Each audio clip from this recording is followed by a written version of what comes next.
¿Qué tal, amigos? Un saludo cordial para todos ustedes. Bienvenidos a Economía para Todos. Un abrazo muy fuerte desde La Paz, Bolivia, a todo el país y también a todo el planeta gracias a nuestra señal satelital.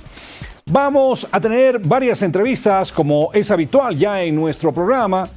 Por supuesto, invitados muy especiales, expertos en cada tema que abordamos, siempre aquí en Economía para Todos. Y por supuesto, no lo olvide también, tendremos un resumen de lo que ha sido en temas económicos, básicamente la información en estos días, en esta semana en todo caso que va concluyendo.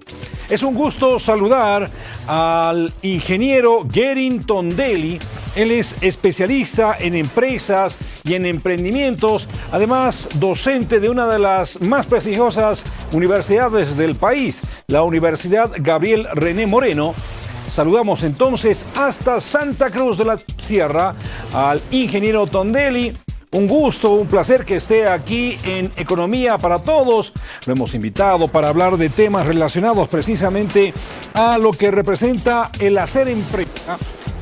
Vamos a comenzar con un tema que nos parece muy importante. ¿Cómo funciona la mente de un emprendedor? Entonces, la primera pregunta es, ¿se trata de capitalizar fundamentalmente nuestra experiencia?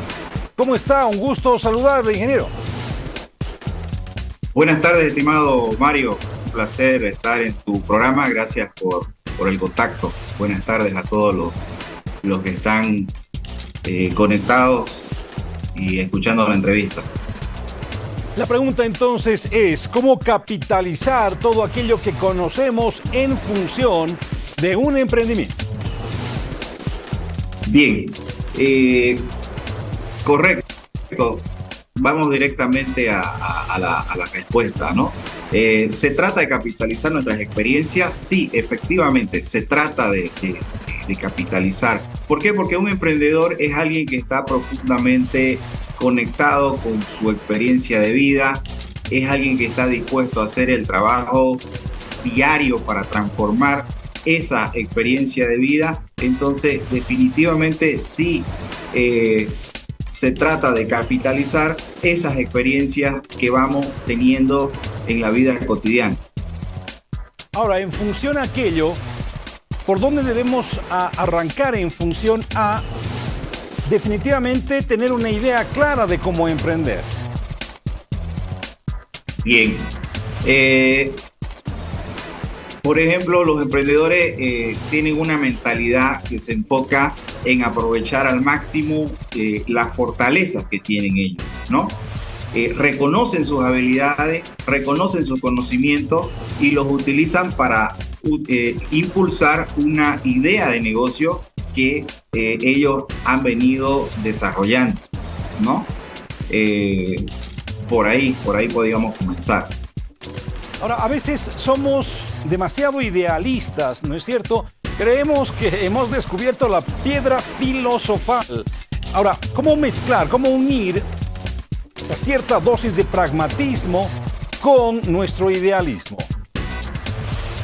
Bien, es importante saber o reconocer que para adoptar la mentalidad emprendedora debemos funcionar como alguien idealista y pragmático a la vez, ¿no? Entonces debemos primeramente sensibilizarnos con el mundo que deseamos ver y ser consciente de la realidad de este mundo, ¿no? Entonces el trabajo del emprendedor se trata de conectar ambas partes, idealismo y pragmatismo. Cuando somos capaces de conectar mentalmente nuestros sueños con esas habilidades y con las oportunidades que están en el entorno, estamos listos para empezar nuestro propio camino como emprendedores. Entonces, ¿todo el tiempo debo pensar como un estratega? Correcto. Un pensamiento emprendedor es el que trata de cómo sacar el máximo provecho de las oportunidades, ¿no? Entonces, para seguir nuevos prospectos, convertirlos en clientes, hacer que vuelvan a comprar mi producto o mi marca, Esto quiere decir que cuidadosamente planean, miden los resultados contra sus expectativas y las van reajustando, ¿no? Significa tomar riesgos calculados y aprender de las ideas que han podido fallar en el pasado, ¿no? Porque siempre es importante reconocer que cuando emprendemos no todo va a ser éxito, ¿no? Siempre existe cierta probabilidad de fracaso y esas ideas fallidas debemos reinventarlas, reconsiderarlas, ¿no? Para que en el futuro no nos vuelva a fallar. Esto significa entonces fundamentalmente conocerme a mí mismo como emprendedor y también al entorno, en el ambiente de negocios, si se quiere, donde voy a desarrollar mi actividad. Correcto, correcto. El ecosistema de un negocio ha sido definido como una unidad económica basada en el principio de organizaciones e individuos interactuando, ¿no? Entonces, estos ecosistemas incentivan a las compañías a desarrollar sus capacidades. Esto viene en diferentes sabores. Algunas veces un ecosistema puede surgir alrededor de un producto, como los cargadores para móviles, por ejemplo. Una compañía también puede crear muchos mundos económicos enteros, como fue el caso de Apple Store, digamos, ¿no? Entonces, que fue una plataforma de Apple, y Amazon también creó el Marketplace, donde terceras personas podían ofrecer sus mercancías en él, creando así un ecosistema. A partir de aquello, uno de los rasgos o de los elementos fundamentales es la toma de decisiones. Y generalmente uno tiene temor a equivocarse. Entonces, la toma de decisiones se realiza en qué aspectos o bajo qué parámetros y condiciones. Bien, es importante reconocer que al emprender tenemos que estar tomando decisiones constantemente, ¿no? Entonces, tomar buenas decisiones resulta vital para todos los emprendedores y emprendedoras, ¿ya? Que deciden montar un negocio o que quieren hacer crecer su proyecto.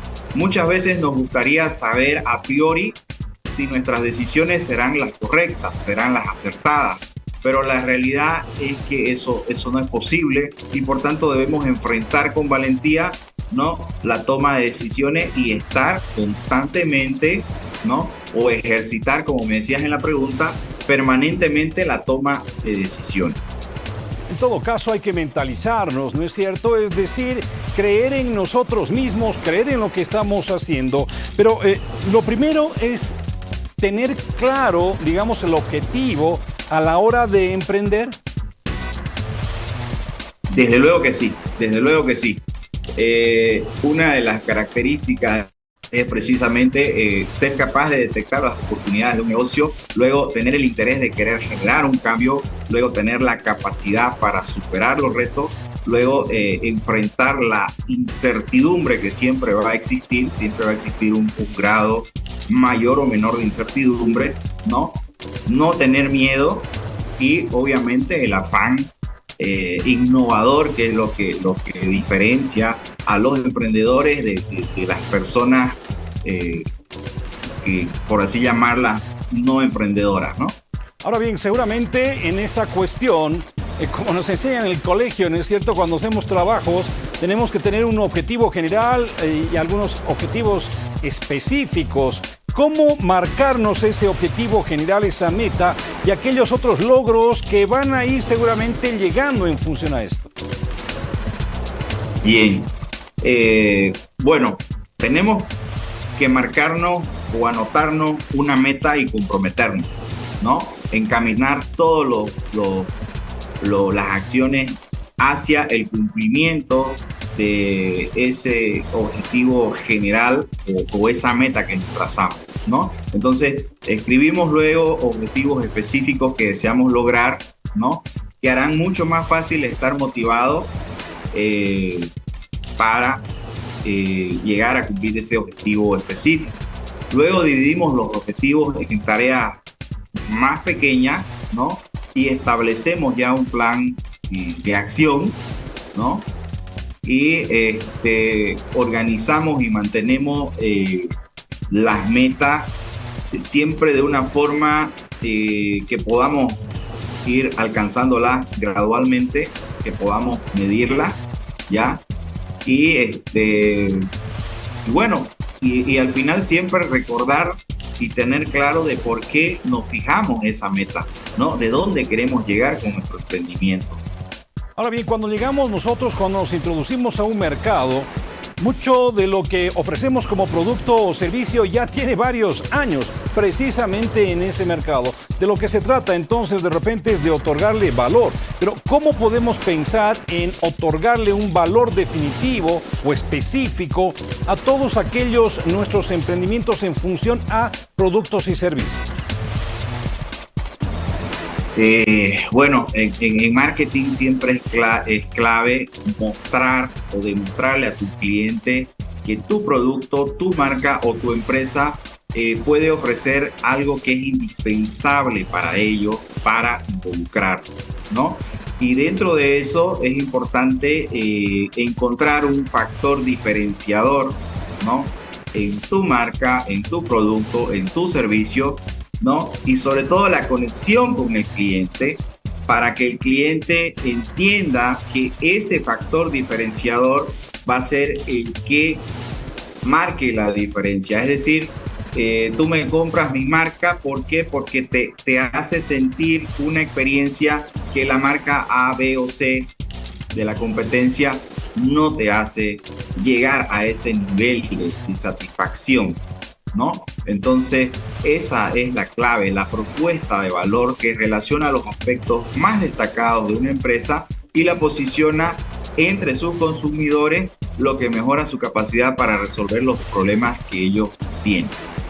Ahora bien, si esto no está funcionando, ¿debo cambiar? Porque a veces intentamos, bueno, como alguien dice, solemos buscar y no acertamos el blanco y disparamos y disparamos. En ese sentido, entonces, ¿qué se puede hacer? ¿Cambiar permanentemente o no? Bueno, como la mentalidad de cambio permanente es recomendable, ¿no? Es recomendable porque en el caso que tú mencionabas, por ejemplo, si nos va mal con una marca, ¿no? Con un producto, con un servicio, entonces es importante reconsiderar el rumbo, ¿no? Y tomar las decisiones o realizar los cambios correspondientes sobre la marcha para reconducir al éxito, ¿no? De mi producto o de mi marca. Ahora, en este tipo de emprendimientos a veces existe también el temor de arriesgarnos o enfrentar el emprendimiento solos. ¿Cuán bueno es buscar algún socio? Sí, efectivamente es bueno, ¿no? Muchas veces tenemos la idea, pero no tenemos el capital, ¿no? O no tenemos la suficiente capacidad económica financiera para endeudarnos con la banca, ¿no? Entonces es importante, ¿no? Buscar también socios, ¿no? Pero ojo, ¿no? Cuando buscamos socios debemos encontrar socios con habilidades complementarias, con valores, con metas similares a las nuestras, ¿no? Y que tengan una visión compartida del negocio, ¿no? Entonces, debemos buscar socios que compartan la forma en que quieres hacer tus negocios, ¿no? Que compartan tus valores, que estén comprometidos con la misión y con la visión que tú le vas a dar a tu negocio. Finalmente, ya para ir redondeando la entrevista, el tiempo es muy valioso cuando uno va a emprender, porque me imagino que no todo el tiempo podemos estar planificando, fijándonos metas, objetivos. Hay que pasar inclusive también a veces rápidamente a la acción. Entonces, ¿cuáles serían algunos secretos, algunas claves para la administración de nuestro tiempo en relación a nuestro emprendimiento? Correcto, excelente pregunta. El tiempo es clave, ¿no? Es nuestro mayor recurso. ¿no? Entonces, no debemos perder el tiempo alejándonos o desviándonos del objetivo en cuestión con el emprendimiento que tenemos, ¿ya? Y no debemos tampoco demorar mucho tiempo, ¿no? En lanzarnos nuestros emprendimientos, porque puede que se nos adelanten lo que para ahora con tantos cambios tecnológicos y demás que vivimos día a día. Entonces el tiempo es clave y la competencia no duerme, ¿no? Entonces pueden ganarnos hasta nuestra misma idea de negocio, pueden plasmarla antes que nosotros por demorar demasiado tiempo en tomar las decisiones y lanzar nuestro emprendimiento. Bien, tengo un minuto más para esta respuesta, por favor, y mi pregunta es, ¿cómo lograr diferenciar mi tiempo personal con el tiempo que le dedico a mi emprendimiento? Porque a veces pensamos que es una sola cuestión. Correcto. Bueno, es cuestión de organizarse, ¿no? Y definir, bueno, este es mi tiempo para mi emprendimiento y X cantidad de horas al día es mi tiempo para mis actividades personales, ¿no? Un poquito organizarse, como cuando uno está en la universidad y se organiza para pasar sus clases y en qué hora va a estudiar, en qué hora hace sus prácticos y demás, ¿no? Excelente. Muchísimas gracias por toda esta experticia que ha sido compartida con nosotros, con el público de Economía para Todos. Un abrazo muy fuerte a Santa Cruz y hasta una próxima oportunidad. Muchísimas gracias. Gracias, estimado Jaime, por la entrevista. Saludos a todos los televidentes. Muchísimas gracias, le decimos entonces al ingeniero Gerrington Deli. Él es experto, especialista en empresas y emprendimientos. Además, es docente universitario en la Gabriel René Moreno. Creo que esto último ha quedado plenamente confirmado. Como solemos hacer ya al cierre de este bloque, vamos a una información internacional que tiene que ver con lo que está pasando en esa guerra económica que han decidido librar Estados Unidos y China. Ya sea en Estados Unidos que haya un gobierno demócrata o uno de corte más conservador. Vamos a ver cómo está el estado de cosas en función a este asunto.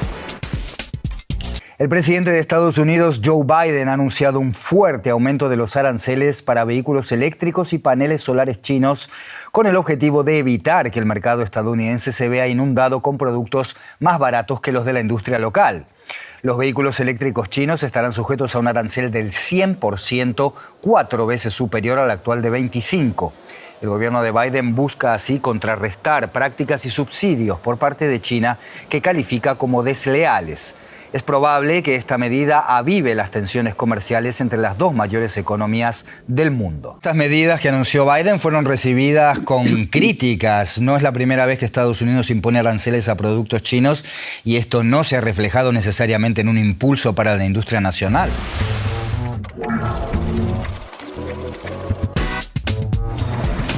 Muchísimas gracias por seguir junto a nosotros. Vamos a este resumen con los hechos noticiosos económicos más destacados de la semana. Hablemos de aquello que se ha proporcionado como información, como dato, a través del Banco Central de Bolivia. Se ha dicho que la deuda externa del país alcanza a los 13.000 millones de dólares. Esta es una deuda manejable, es un monto considerable. Bueno, ese es el dato que se ha proporcionado al momento. El trimestre de la presente gestión, a marzo, y tenemos un dato muy importante, ya que el parámetro que usualmente se utiliza para ver la capacidad de endeudamiento que tiene una economía, que también se denomina el indicador de solvencia que tiene un país, nos muestra que este habría disminuido de manera importantísima comparado a los años anteriores. Si solamente comparáramos a lo que ha sido diciembre del año pasado, 2023, habría bajado prácticamente en 3 puntos porcentuales, ¿no? Creo que es un dato importante. Y si comparamos a lo que fue el 2020, habría bajado en 6 puntos porcentuales. ¿Qué significa esto? Por una parte, significa que la economía ha ido generando ingresos, ¿no es cierto? Ha ido generando ingresos de manera tal que el peso de la deuda, el saldo de la deuda, comparado a lo que es el Producto Interno Bruto, ha ido disminuyendo. Por lo tanto, muestra que la economía en este último periodo ha ido generando una mayor capacidad de endeudamiento. En otras palabras, hemos ganado mayor solvencia como economía. Y en medio de esto que está aconteciendo con la demanda de distintos sectores, con la intencionalidad de subir el precio de sus productos, el Pan de Batalla no ha estado al margen de esta intención. Había inicialmente una intención, reitero otra vez, de que el precio suba. Pero, ¿cuáles son las características de este pedido? Entérense, por favor.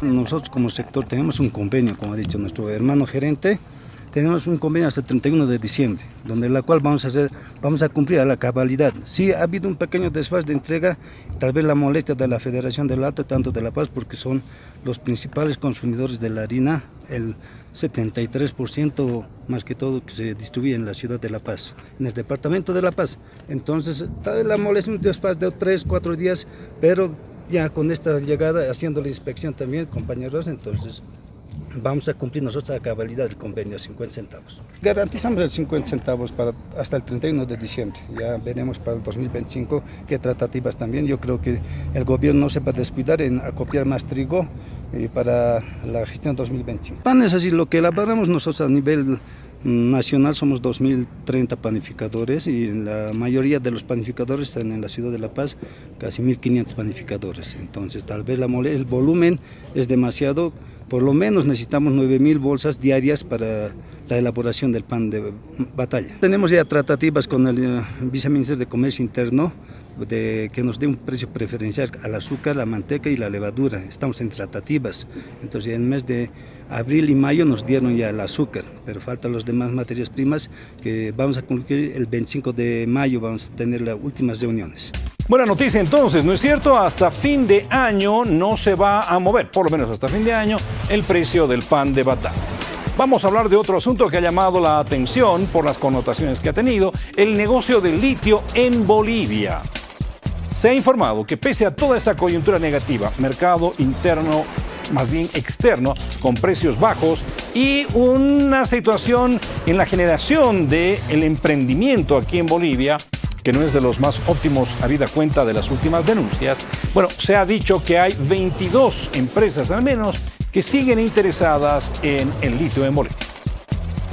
El pasado viernes se hizo ya el cierre de la que sería la segunda fase de la segunda convocatoria para que lo que son los proyectos en litio y recursos evaporíticos. Se recepcionaron propuestas en ventanilla hasta las 4:30 de la tarde y de manera digital hasta medianoche. En ese sentido, ya la comisión realizó la apertura de las propuestas el día lunes en presencia de notario público, en el cual tenemos la presentación de 21 proponentes con un total de 22 proyectos. Los proyectos que son presentados justamente abarcan lo que es la aplicación de la tecnología EDL para litio, lo que es la aplicación de tecnologías para la industrialización de la demás cadena de recursos evaporíticos.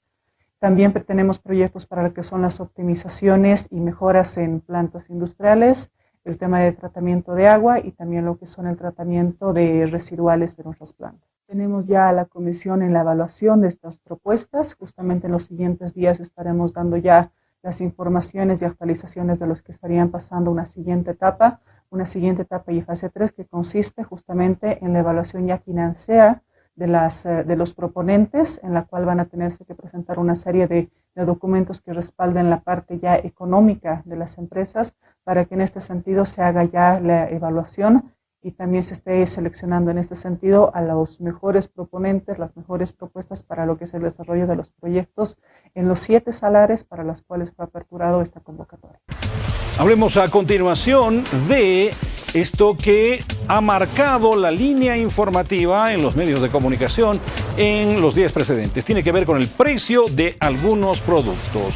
Algunos obviamente han subido, ¿no es cierto?, en su cotización. Otros, sin embargo, por un tema estacional también han descendido. Con todo, se está asegurando que esta situación es, entre comillas, habitual, normal en esta temporada.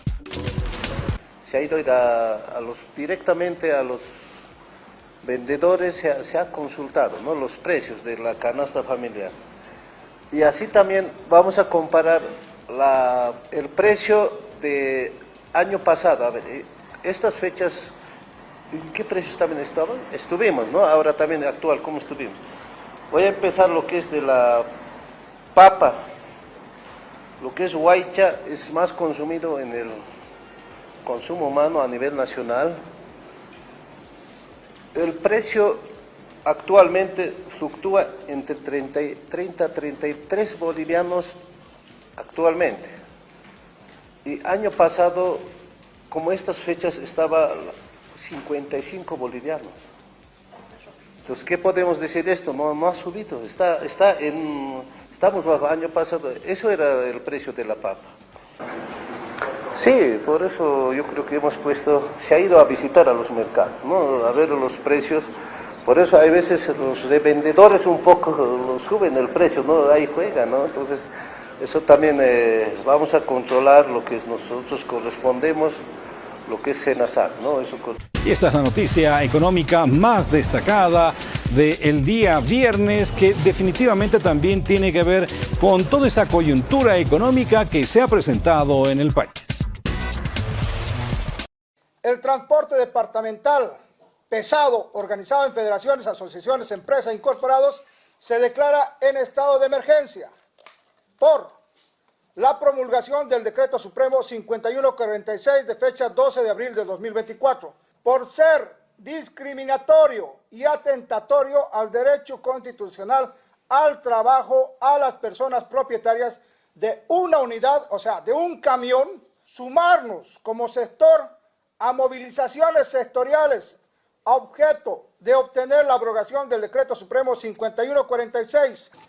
Nosotros vamos a esperar hasta el día lunes que el gobierno dé una respuesta al pliego petitorio y principalmente a las demandas. El gobierno no está dando soluciones al problema. Uno es eso, el otro es la falta de dólar, la falta de combustible, que tenemos que estar peregrinando de surtidores en surtidores, y la falta de dólar que también está afectando al transportista por el tema de exportaciones, ¿no? Entonces, importaciones también, porque no hay trabajo, no hay carga. Entonces, creo que el gobierno tiene que dar solución. Y nosotros tampoco no descartamos de sumarnos el día lunes, también hacer una marcha juntamente con los otros departamentos. Pero esto que está sacando un voto resolutivo es para hacer un bloqueo de carreteras a nivel nacional para que el gobierno nos escuche. Vamos a una pausa y luego retornamos con la recta final de Economía para Todos.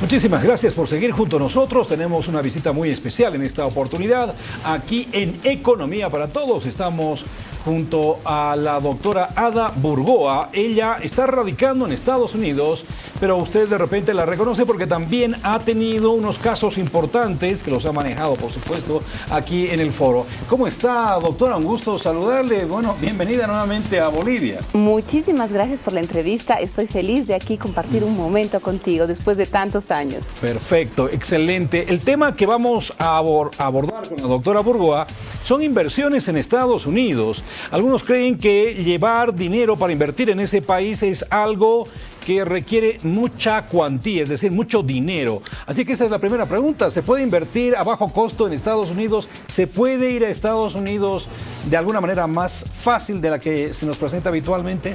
Sí, existe. No solamente hay tipos de visas de inversionista con grandes cantidades, eso es totalmente erróneo. Existen oportunidades para profesionales que tengan, diríamos, una experiencia profesional con unos 10 años de profesión o que tengan 5 años con una licenciatura más tener una maestría. Pero también que tengan un plan de interés nacional, es decir, que lleven a Estados Unidos un proyecto que pueda beneficiar a la colectividad americana. Pero también existen otras visas que no requieren ningún monto de inversión, que son las de talento extraordinario para personas que son extremadamente talentosas, caso tú mismo, Gracias, que hayan tenido un renombre en la comunidad por lo que hacen. Pueden ser periodistas, pueden ser abogados, pueden ser de cualquier tipo de género de profesión, y que ese talento extraordinario les permita realmente llevarlos a Estados Unidos sin ningún capital. Y por supuesto existen las visas de inversión que requieren un monto sustentable, pero no un gran monto. La ley no te dice mínimos y máximos. Mi experiencia con Bolivia, me han aceptado visas entre $100,000 para adelante sin ningún problema para inversiones de negocios operacionales en los Estados Unidos. Muchas personas piensan que el lograr la visa fundamentalmente es el primer paso y el más grande escollo a solucionar. Bueno, hay un ejemplo de visas extraordinarias, en fin, pero alguna otra persona que, digamos, sea más pedestre, que no tenga tanto renombre o que no sea un profesional, digamos, ¿cómo podría ser? Existen visas temporales que son las para trabajos, pero esas visas requieren un patrocinador, es decir, por ejemplo, empleadores que estén como en los hoteles, restaurantes de alto tráfico, que sean en las haciendas, diríamos, para trabajos específicos que no sean con una calificación de un título profesional. Sí existen esas posibilidades. Y lo que se necesita es un patrocinador. Te puedo ayudar a las gentes que estén interesadas en ese tipo de visas con clientes que sean específicos para patrocinar, especialmente en el campo de la hotelería. Ahora, ¿cuáles son las áreas, cuál es el ámbito donde se puede lograr una mayor rentabilidad, digamos, con un capital inicial? Eso es mágico, eso es mágico. La verdad es bien. Yo siempre comparto a mis clientes, si usted va a ir a Estados Unidos a hacer una inversión para un negocio con unos 100, 150 mil dólares, lleve su experiencia. Haga su experiencia de acá y replíquela allá, porque el éxito se replica. Es mejor que tengas un negocio y estés familiarizado. No te dice la ley que sea cualquier tipo de negocio, puede ser cualquiera, pero yo aconsejo que si eres comerciante aquí en los Estados, en Bolivia, intenta hacer algo similar allá. Si ya estás en el tema de los servicios, algo similar. Bueno, 150 mil dólares. No, 100 mil. Vamos a ver 100 mil. No todo el mundo no tiene eso en el bolsillo, ¿no es cierto? Pero se puede hablar de capitales mínimos, máximos, para que la gente se haga una idea. Mira, existen experiencias de que pueden ser capitales 50 mil dólares. Lo que importante es la propuesta. ¿Qué tipo, si vamos a hacer una inversión, qué tipo de inversión sea la que se va a hacer? Si se va a hacer con un negocio operacional, tiene que ser un buen plan de negocios por adelantado. Pero eso tampoco es como para preocuparse mucho, porque mi oficina cuenta con expertos en los que le podrían encaminar a desarrollar ese plan de negocios. La idea tiene que ser del cliente y lo demás, el procedimiento, les ayudamos y les acompañamos de la mano. Va fluyendo. Va fluyendo. Bueno, invertir aquí en Bolivia de repente unos 100 mil dólares, lo que requeriría un retorno más o menos de un 17%. ¿Cuál será el retorno de una inversión de un capital más o menos si uno invierte allá en Estados Unidos y le va más o menos bien? Bueno, tenemos inversiones, si estamos hablando de inversiones, pueden ser inversiones pasivas. Si uno quiere realmente invertir y no emigrar, quiere poner su dinero en Estados Unidos, la mejor forma es real estate, especialmente en Florida. Mismo que está Estados Unidos en una recesión ahora, como estamos todo el mundo, sin embargo, Florida se mueve con otra lógica. Es el centro económico de Latinoamérica, diríamos. Las construcciones están en su boom. Comprar propiedades en Estados Unidos, en Florida, bien asesorados y con una buena estrategia, siempre va a tener más del 100% de ganancia. Ahora, el tiempo es una inversión pasiva, tienes que tener paciencia porque se vaya capitalizando, pero esa capitalización es un par de años, no es como en nuestra realidad, lamentablemente, que uno compra una propiedad, pasan 5 años y estamos en el mismo precio. En Estados Unidos absolutamente no, por lo menos un 20, 30, depende de las regiones, 40%, pero uno de los mejores lugares para invertir en bienes raíces es Florida. ¿Por qué? Porque no tenemos un impuesto estatal al ingreso, tenemos un impuesto solamente federal, tenemos un impuesto económico, es decir, del ingreso corporativo muy bajito, 5 y algo por ciento, y lo que se hace en lo que vendrían siendo las ganancias de capital son bien mayores, exceden lo que es la inversión. Perfecto. Entonces es algo factible. A ver, entonces, comprar una propiedad, comprar un departamento, una casa, ¿qué es lo que se aconseja? Hay millones de opciones, desde lo que es la preconstrucción hasta lo que podrían ser un multifamiliar para que tenga su renta generable. depende qué es lo que está buscando el cliente. Por eso lo que yo siempre hago es, primero, ¿va usted a emigrar? Usted no va a emigrar. Si usted solamente quiere comprar en Estados Unidos, antes de decidir ya tomar una decisión de comprar, lo que hay que asesorarse es no con un agente de venta, sino con un experto en tributación que le muestre cuáles son las consecuencias para tributar allá, porque tiene que comprar con una entidad, es decir, crear lo que llamamos una LLC allá, que es una compañía de responsabilidad limitada, pero estructurarla de manera que tú puedas minimizar tus impuestos al ingreso y también con un fideicomiso para minimizar tus impuestos a los sucesorios, porque un extranjero puede tener consecuencias un poco desastrosas cuando compra propiedades en Estados Unidos. Las ganancias van a ser muchísimas, pero una buena planificación tributaria es esencial antes de tomar esa decisión. Bueno, y en Bolivia hay empresarios que se aventuran rápidamente, no es cierto que no tienen ningún temor, pero hay otros que son más cautelosos. A ver, para estos que son más cautelosos, ¿cuál es el ámbito de seguridad a su inversión? ¿Cómo se asegura que esta inversión no se va a perder? Primero tendría que ser lo siguiente. Para un inversionista boliviano que tiene dinero y quiere llevarlo a Estados Unidos para comprar una propiedad de bienes raíces, lo que tendría que construir sería un fideicomiso internacional, que le puedo ayudar y explicar eso en detalle, para evitar lo que vendría siendo el impuesto sucesorio, para minimizar, porque cuando un extranjero tiene bienes en Estados Unidos y fallece, y bienes que los ha adquirido a nombre propio individual o con una LLC mismo así, puede tener una consecuencia de una retención del 40%. Por eso es importante estructurar esa inversión antes que nada, si es que la va a hacer para largo plazo, con un fideicomiso, antes de tomar la decisión de comprar. Después tiene que prever minimizar el otro impuesto al ingreso, que no lo tenemos aquí en Bolivia, pero allá sí se paga. Y los extranjeros, cuando venden, esa ganancia de capital está sujeta a una retención. Sin embargo, eso se evita con una estructura, comprar la propiedad a nombre de una compañía con un mínimo 2 miembros. Si tomamos estas dos y hacemos una buena planificación tributaria, la inversión va a ser exitosa. Es decir, realmente el extranjero no va a tener retenciones cuando venda, no va a tener un impuesto sucesorio cuando fallezca y tenga bienes. Es decir, que sus herederos van a estar disfrutando de todos los beneficios que Estados Unidos les puede dar, con una minimización realmente dentro del marco legal y efectiva de todos los impuestos. Claro, estamos hablando entonces de una participación en una sociedad de responsabilidad limitada. Que él mismo la hace.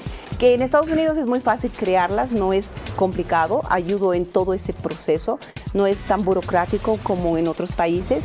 En Estados Unidos es muy eficiente cómo se puede estructurar todo esto. A ver, y tanto como para el capital, como para la persona que quiere emigrar también a los Estados Unidos, el entorno también, el entorno social, la comunidad, ¿cómo está recibiendo al boliviano fundamentalmente? El boliviano es tan trabajador, tan esforzado, que el boliviano, y ese es mi caso personal, somos la minoría de la minoría, pero el beneficio es que el boliviano donde va se abre las puertas. Somos gente honrada, trabajadora, nuestra comunidad no está desprestigiada como otras, lamentablemente, comunidades latinoamericanas. El nombre del boliviano siempre es trabajador. Bueno, bienes raíces, y con esto vamos terminando ya la entrevista, es realmente una inversión fuerte, ¿no es cierto? Que hay que manejarla con mucho cuidado, como bien nos ha señalado. Ahora, si quiero ir a ofrecer servicios, ¿cómo mire? Con algún tipo de capital. Si usted quiere hacer si usted tiene una pequeña compañía aquí en Bolivia y usted quiere ir para Estados Unidos, 40, 50, 60 mil dólares podría ser lo que se inicia, lo mínimo para un plan de negocio. Crear la misma compañía en Estados Unidos, es decir, es lo que se llama la visa L, y que la compañía boliviana, por más que sea una compañía que sea, diríamos, de periodismo, pero que quiera hacer servicios de un restaurante, no importa, transmite, manda a ese funcionario a los Estados Unidos y crea la nueva compañía y opera. Aplica esa inversión en gastos operativos. No es que tiene que pagar un fee, ni un impuesto o tenga que pagar un servicio.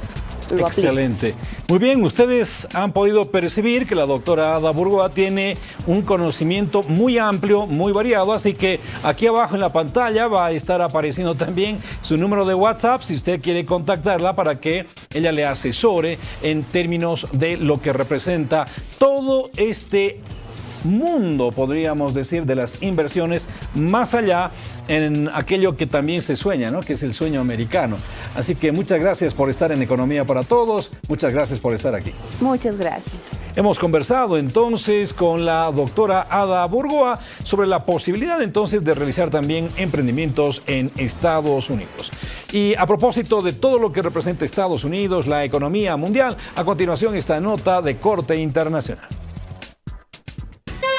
Alfombra roja en Pekín para la cita del presidente chino Xi Jinping y su homólogo ruso Vladimir Putin.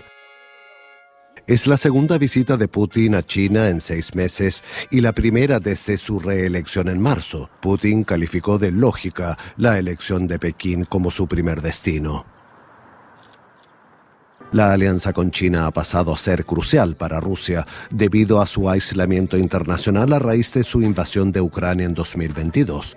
Ambos líderes también comparten su preocupación por lo que denominan hegemonía occidental.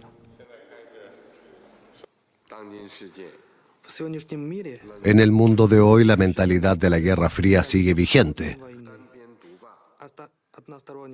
La hegemonía unilateral de confrontación entre bloques y la política de la fuerza amenazan la paz mundial y la seguridad de todos los países. China y Rusia defienden la vía de un acuerdo político para resolver la crisis de Ucrania. China ha vendido munición y tecnología de drones a Rusia durante todo el conflicto.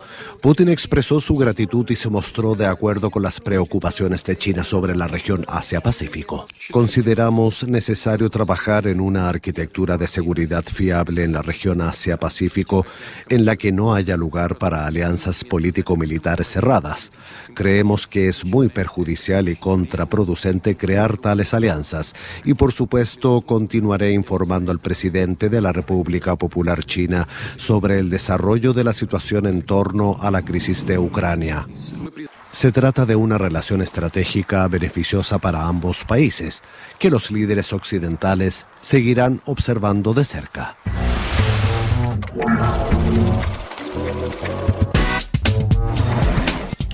Muchísimas gracias entonces por esta su preferencia, por seguir fielmente a Economía para Todos. Hoy hemos hablado sobre mentalidad emprendedora y cómo deberíamos esquematizar también esta idea de poder emprender en función a nuestros tiempos y en función a nuestros objetivos. Pero no lo olvide, también hemos hablado de la posibilidad de realizar inversiones más allá de nuestras fronteras. ¿Por qué no? Si usted tiene un capital y lo puede hacer, hay una excelente oportunidad, como nos ha comentado nuestra entrevistada, de invertir en Estados Unidos, concretamente en Florida. Así que hay esta posibilidad. Amigos, ustedes han sido muy gentiles, muchas gracias. Y no lo olvide, la economía depende de uno. Hasta la próxima.